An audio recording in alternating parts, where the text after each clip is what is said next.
और तुझे भी खुल के दे रहा है भाई। ছেলেটা সুন্দর, মেয়েটাও সুন্দর, খুবই দামি একটা কার নিতেছে ওরা। দুইজনকে দেখতেও ভালো লাগতেছে, তাই না রে? কি রে, এরা কি আরবের শেখের ছেলে মেয়ে নাকি রে? এত দামি ল্যাম্বরগিনি কিনতেছে, শেখের ছেলে মেয়েই তো মনে হয়। কি করছ তুই? ভাই আপনি কোন দুনিয়ার থাকেন কোন দেখি? হে হইল আমরার দেশে যে টিকটক করতো, অপু নাম যে, ওই পুলা। বলিস কি, এইটা অপু? আমরার অপু? টিকটকার অপু?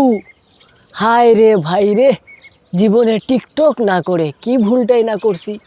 পড়ালেখা করে না করে যদি টিকটক করতাম, তাহলে আজকেও আমার অপুর মতো আমারও একটা থাকতো। কি নারী না গাড়ি। তবে ভাই টিকটক না করাতে ভালোই আছি, কিছু মাতালদের মতো আবাল হয়ে যায়নি। ভাই সাহেব, কে মাতাল আর কে আবাল?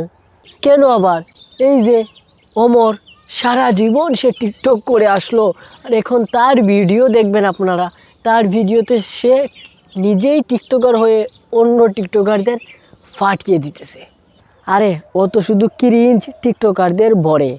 ছি, এইসব ভরাভরি আমার সামনে ইউজ করবি না বলে দিলাম। নিজে চুর হয়ে আরেকজনকে ডাকাতি করতে নিষেধ করে পবিত্র গরু কোথাকার। পবিত্র গরু এইটা আবার কি? হোলি কাউ, তোদের মতো মূর্খরা এটা বুঝবে না।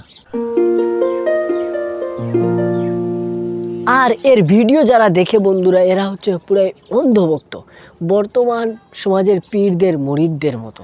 ভাইরে আমি একটা ভিডিও বানিয়েছিলাম অমরকে হালকা একটু রোস্ট করে, মানে তাকে এক্সপোজ করে, সে যে কপি ভিডিও বানায়। আর সেইখানের কমেন্ট সেকশনে আপনারা গেলে দেখবেন তার ভক্ত, তার যে ফ্যান্সরা আছে, এরা কোন লেভেলের শিক্ষিত, তারা আমাকে কি শিক্ষার পরিচয় দিয়েছে ভাই, আমি দেখে হতবাক। শালা টিকটকারদের ভক্ত।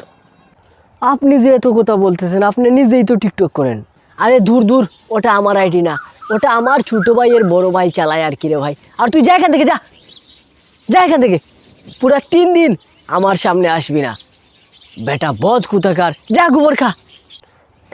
আইসে ইউটিউবার সবাই যেমন ধোয়া তুলসী পাতা। না ভাইজান, সব ইউটিউবাররাই ধোয়া তুলসী পাতা না। এই যে একটা আসাদ নূর, সে হচ্ছে বদলোক, অতি মাত্রায় বদলোক। ভাইরে আমার নবীজিকে সে অপমান করে, তারপরেও আমার দেশের মানুষ কিভাবে এই মূর্খ মানবের ভিডিওগুলা দেখে আমি বুঝি না। এ ভাই, এই যে ভদ্রলোক, এদিকে আসেন।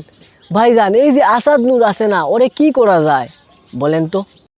ওই ছাগলটার প্রথমে মাথা নেড়া করতে হইব, আর এরপর ওরে একটা দর্জির দোকানে নিয়া 10 নম্বরই একটা সুই দিয়া ওর ঠোঁট 2টা সেলাই করে দিতে হইব। আর এরপর বাজারের জগলু ফাগলের মতো ওরে ন্যাংটা কইরা স্যান্ডেলের মধ্যে গু লাগাইয়া ওই গু মাখানো স্যান্ডেল তার হাতে দিতে হইব। আর এক হাতে স্যান্ডেল আর এক হাতে কানে ধরাইয়া তারে পুরা বাংলাদেশ চক্কর দেয়াইতে হইব। আর এরপর বাংলাদেশের বর্ডারের কাছে নিয়া তার পশ্চাৎ দেশে একটা লাথি মাইরা তার দেশ থেকে বাইর করে দিতে হইব। কিন্তু ও তো দেশে নেই। তাহলে আর বলতে হবে না ভাই, এমনিতেই ভিডিও অনেক লম্বা করে ফেলেছেন, জানমিয়া। তো বন্ধুরা, আপনাদের ভিডিওটা কেমন লেগেছে অবশ্যই কমেন্টে জানিয়ে দিবেন। আর দেখা হচ্ছে নেক্সট কোনো ভিডিওতে। এইরকম মজার ভিডিও দেখতে হলে অবশ্যই কমেন্ট করবেন, লাইক করবেন, আর অবশ্যই চ্যানেলটা সাবস্ক্রাইব করে রাখবেন। আজকের মতো বিদায়, আসসালামু আলাইকুম।